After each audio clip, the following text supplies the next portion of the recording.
The HSC, our high school exams. These were the exams to end all exams. Our future hung on the balance of these exams. But how cruel to make us high school students study. Exams should be for university students, not us high school students. But then when we got to university, they were the exams to end all exams. Our future hung on the balance of these exams. But how cruel to make us university students study. Exams should be for grown-ups, not us university students. But then when I did the PhD, they were the exams to end all exams. Our future hung on the balance of these exams. But how cruel to make us grown-ups study. Exams should be for young people with good brains, not us old people with leaky brains. Exams. We all hated them, but we did them. Why? Because we got told this story of success. If we study hard, we will get into college. If we get into college, we get a qualification. If we get a qualification, we get a job. If we get a job, we will be successful. Or will we? Because there's always more to do. There's always another exam, another diploma, another qualification. And then we have to get the house. We have to get the car, and we have to think about schools all over again. Success is not what they said it would be. I work for a successful surgeon. He has climbed the mountain, but one day even he said to me, you know what? I have found success, but it's not what they said it would be. So what are the problems with the success story that we have been told? And how can Easter in the Christian tradition give us a better story? Well, g'day, my name is Sam Chan. I am with Third Space, and I will try to answer this question in the form of a 15-20 minute talk now. And we will try to answer, what are the problems with the success story, and how can Easter give us a better story? And here I suggest three things. Number one, success is based on a meritocracy. Well, what is a meritocracy? Many years ago, I ran in the Sydney Marathon, and I decided to start right at the back in last place because it's more fun to pass people than to be passed by people. But early in the race, I decided, you know what? There's plenty of time. Let's go to the toilet. But when I came out, there was no one around me. I was all by myself. So a race official ran up to me in a panic. He saw the number on my chest and he said, "Are you in the race? Are you in the Sydney Marathon?" And I said, "Yes, I am."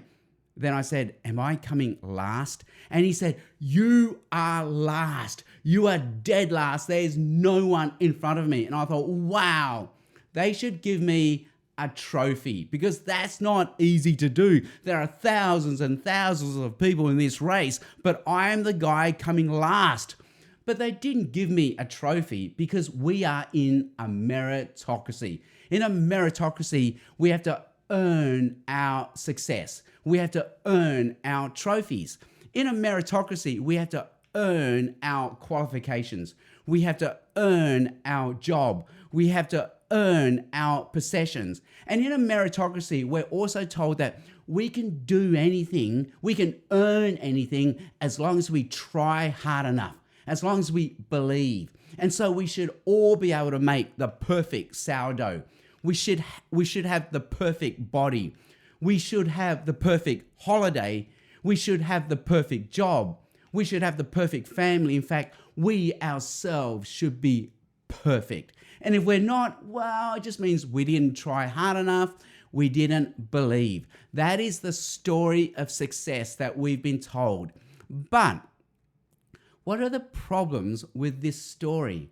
Well, these are the problems.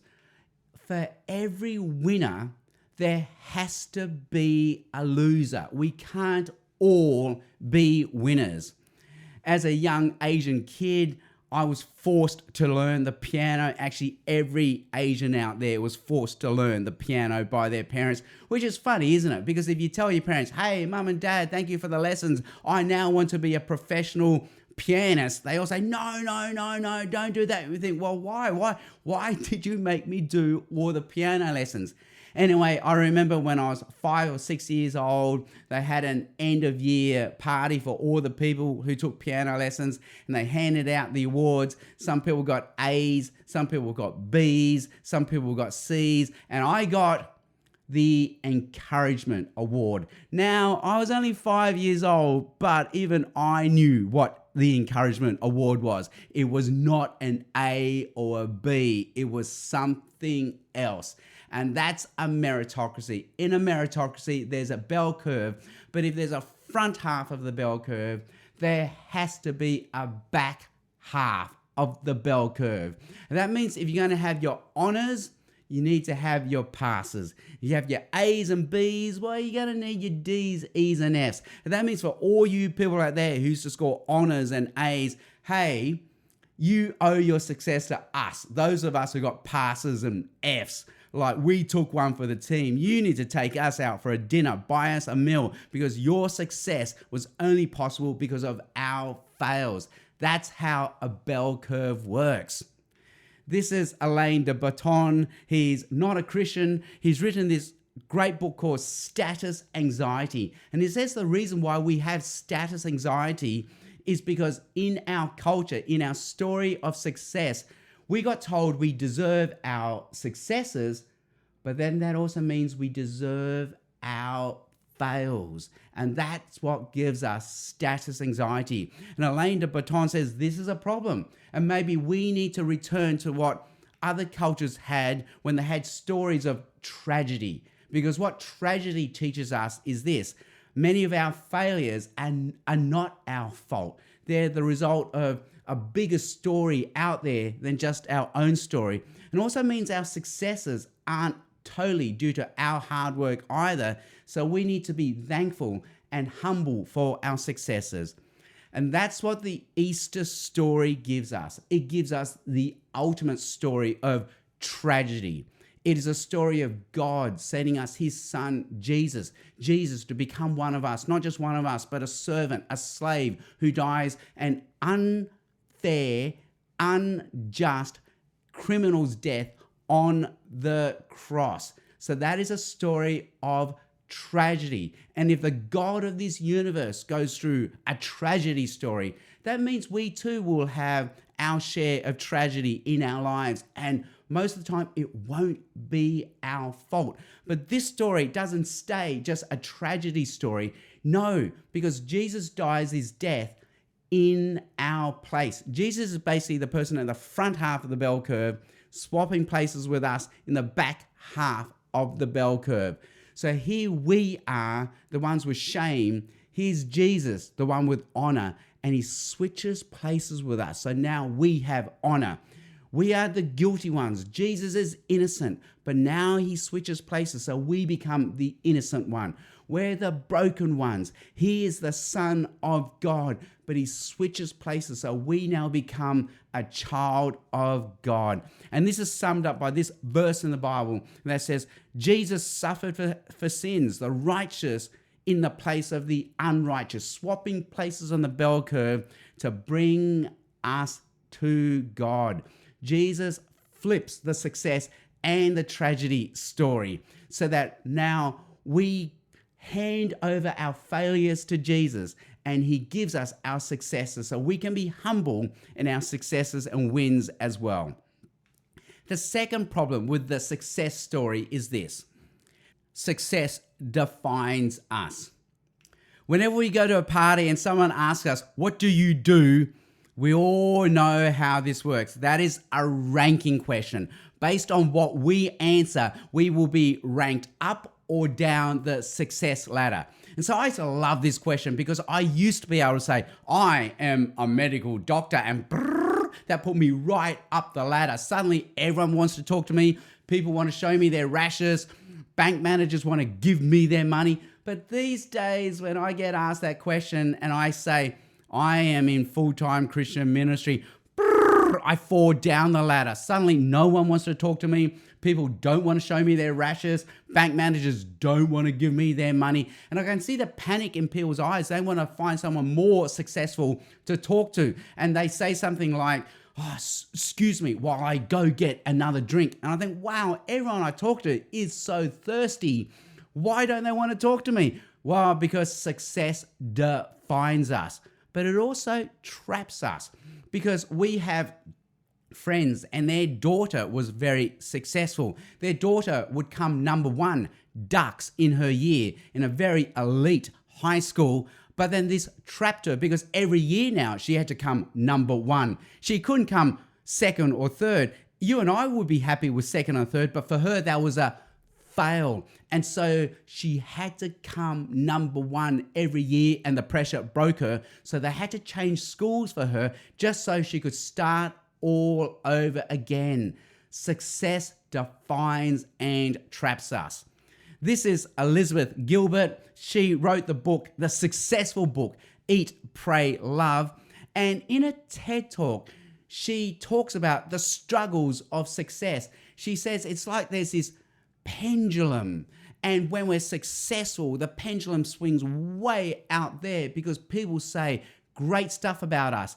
But then when we fail, the pendulum swings way out in the opposite direction and people say horrible things about us. So we can't rely on success, because then we'll be defined also by our failures. We'll be defined only by what people say about us. So Elizabeth Gilbert says we have to instead find somewhere in the middle, a place called home, a resting place where we find, according to Elizabeth Gilbert, something that we love more than ourselves, something that deserves worship, which is great advice. But unfortunately, Elizabeth Gilbert doesn't go further to say, well, what can this thing be? Where is this resting place? But as a Christian, this is what the Easter tradition gives me, because I have a God who loves me so much that he died for me in my place. That is my resting place, because this is a God who deserves my love, a God that I delight to worship. And that's why a verse in the Bible says this: God demonstrates his love for us, that while we were still sinners, Christ died for us. This is my resting place. This is my home. This is where I find someone to love more than myself and someone to worship. Number 3, success limits us. I have 3 young boys, and as their father, I like to tell them, boys, when you grow up, chances are you're going to be just like me. Not very good looking and very short. So no girl is ever going to like you. So your only chance of success is to study hard and to make a lot of money, which is a joke. I have never said this to them. But right now, all the Asians are sitting out there going, are you sure it's a joke? Because it's what my parents tell me. Yes, it's a joke. I've never told it to them. But it does make us ask, what is endgame for our children? How would we fill in the blank in this statement? I want my children to be, well, of course, it's happy. That is the unchallenged mantra in the Western world. Right now, every Asian is thinking, are you sure it's happy? Because I thought it was successful. I want my children to be successful. No, it's happy. We want our children to be happy. But now they're showing we can't find happiness. Chasing happiness is like chasing the rainbow. And so by chasing happiness, that's just making us tired, miserable, and stressed. So maybe our parents were right. We do want our children to be successful instead. But, they're also showing that this just makes us empty, self-absorbed, and unfulfilled. But then someone would say, but at least you still get the house and the car. No. By chasing this, you end up empty, self-absorbed, and unfulfilled. So what should we want for our children instead? Well, this is what we want. I want my children to be of good character, wise, mature, resilient. But then if this is what we want for our children, maybe it's what we also want for ourselves. And this is what David Brooks is saying. David Brooks is a New York Times writer. He puts this in a book called The Road to Character. He further develops this idea in another book called The Second Mountain. And David Brooks says, we can choose between resume virtues and eulogy virtues. Resume virtues, well, they're the things you put on your resume, your earning potential, your economic worth. What are your qualifications, your degrees, your trophies, your awards, your achievements? But instead, David Brooks says we should be chasing eulogy virtues. These are the things we will be remembered for. These are the things that people will say at our funeral. It's the depth of our character. Who were we really? What were the quality of our relationships? And then David Brooks sums up material from rabbis and theologians to say what we should ultimately chase is this. We should be chasing hope, faith, and love. Well, why hope, faith, and love? Well, we need hope because right now we need more than a lifetime to make a difference. So we've got to hope that the future will be better than how it is right now.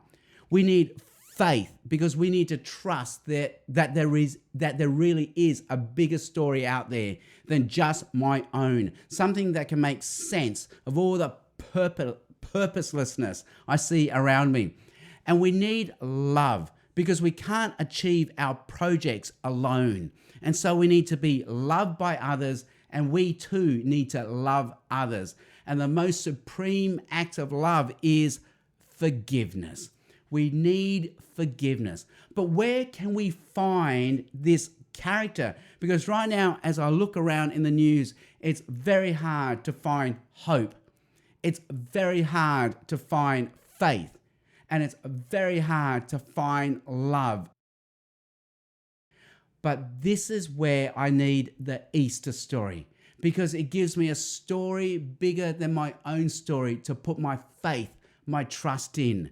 It gives me hope that there is a better future than what I see in front of me right now. Because the story of Easter says this: Jesus died on a cross, but he rose again. And if we put our trust in Jesus and belong to Team Jesus, we too will have a future with Jesus, where he will wipe away all tears and he will right all wrongs. And Easter gives us the love story, a God who loves me. And now this is a God I too can love and worship. Easter doesn't just give me the example of hope, faith, and love. It gives me the power to hope, to trust, and to love as well. So do you remember our original question? It was this: what is wrong with our success story? Well, it's based on meritocracy. It defines us, it limits us, it traps us. Well, how can Easter be a better story? Well, Easter is a better story because it gives me a God I can trust. It gives me a God I can love and worship. And it gives me a God who changes my life and promises me hope, a future. And that is a true, better story of success. You know, a few years ago, I was in between work for quite some time. And it was a difficult period in my life because I thought, if I have no earning potential, where is my value? Where is my success? What am I worth if I can't earn anything in the success story? But Easter validates me because Easter says I am a child of God, loved by God. You know, as I speak right now, petrol is booming. It's over $2 a litre. Why is petrol over $2 a litre? Why? Because that is the price we are prepared to pay. They can't charge us $2 a litre if we're not prepared to pay it, but we are prepared to pay it because it is worth so much to us. We need it. And in the Easter story, we are worth so much to God that he needed to send his son Jesus to die for us, to live for us, so he could love, forgive us, and give us a future with Jesus. And that is the true success story. And that is the success story I want to hang my life on.